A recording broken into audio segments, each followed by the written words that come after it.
जरा धीरे धीरे डरावनी राहों की ओर चलते हैं। गहरी रात के अंधेरे में एक पुरानी हवेली के पास एक अकेला पेड़ खड़ा है। जब रात का साया पेड़ के ऊपर गिरता है, वह अदृश्य शक्तियों के साथ जीवन में आत्म संजीवित हो जाता है। रोमांचक यात्रा की शुरुआत होती है। पेड़ के चारों ओर अजीबोगरीब ध्वनियों की गूंज होती है। एक भूतिया आवाज सुनाई देती है और हवेली के अंदर से राजीनामा के साए भागते हैं। क्या यह सब सिर्फ एक भ्रम है या सचमुच हवेली में कुछ अनोखा छुपा है? पेड़ के पास एक रहस्यमयी कुंड है जिसमें अज्ञात शक्तियों की खोज होती है। एक विद्यार्थिनी ने उसे खोजते हुए एक पुरानी किताब में एक पुरानी कहानी पाई। वह खोजते खोजते जानती है कि पेड़ के नीचे छिपी हवेली में कभी एक राजा और उसकी रानी रहती थी, जो अब भूतों की दुनिया में आस्था रखते हैं।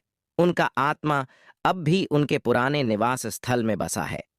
विद्यार्थिनी को यह जानकर हैरानी होती है कि उन्हें पेड़ के नीचे क्या मिलेगा। वह वहां पहुंचती है और एक अंधेरे कमरे में राजा और रानी की आत्मा को पाती है। उन्हें देखकर उन्हें वहां निवास करने की आज्ञा मिलती है और वे उनकी कबूली में संभाल कर रहने के लिए स्वीकार करती हैं। इससे साथ ही पेड़ के आसपास की भयंकर आवाजें रुक जाती हैं और उस पुरानी हवेली में शांति की वापसी होती है। विद्यार्थिनी के साथ राजा और रानी की आत्माएं अपनी कहानी सुनाती हैं, जिसमें उन्होंने अपनी विलासिता और अहंकार की सजा भुगती है। उन्होंने विद्यार्थिनी को ध्यान दिया कि इस जगह की वास्तविकता उनके अंदर है और उन्हें ध्यान और सावधानी से अपने कर्तव्यों को पूरा करने की आवश्यकता है। विद्यार्थिनी ने उनकी सीख को अपनाया और हवेली को एक नया आदान प्रदान केंद्र बनाने का संकल्प लिया।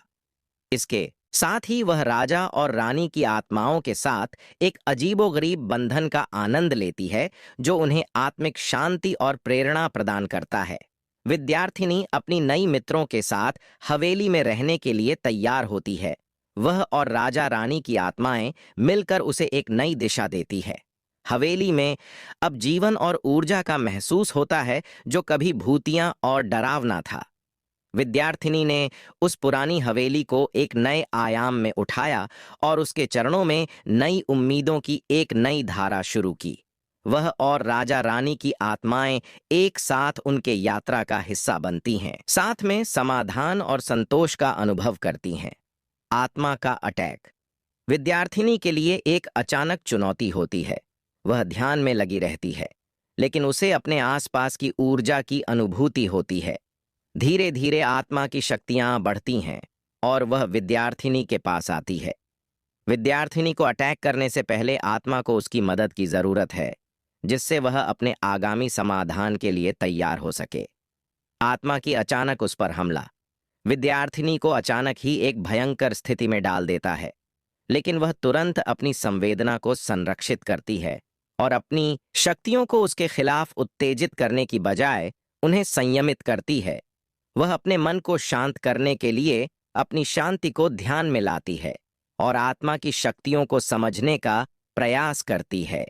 अपने आत्मा के साथ विचार विमर्श करते हुए वह एक समझौता करती है और उन्हें आत्मिक शांति की ओर प्रेरित करती है। विद्यार्थिनी आत्मा के साथ संवाद करती है और उसे समझने का प्रयास करती है। धीरे धीरे उनके बीच संबंध मजबूत होता है और विद्यार्थिनी अपने आत्मा के साथ मिलकर उसकी शक्तियों को प्रयोग करने के लिए तैयार होती है। यह अनुभव उसे नई और अधिक समझौते और सहयोग की ओर ले जाता है और वह अब अपने आत्मा के साथ उसके साथ एक बेहतर और संबंध का आनंद लेती है। महल के अंदर एक विचित्र कुआं है जिसमें बहुत सारी आत्माएं बसी हैं। यह कुआं अत्यंत रहस्यमयी और भयानक है।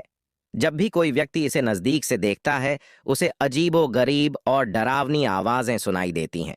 लोग कहते हैं कि इस कुएं से गुजरने वाले लोग अदृश्य शक्तियों के साथ बातचीत करने का अनुभव करते हैं और वे कुआं की गहराई में बसी आत्माओं की कहानियों को सुनते हैं।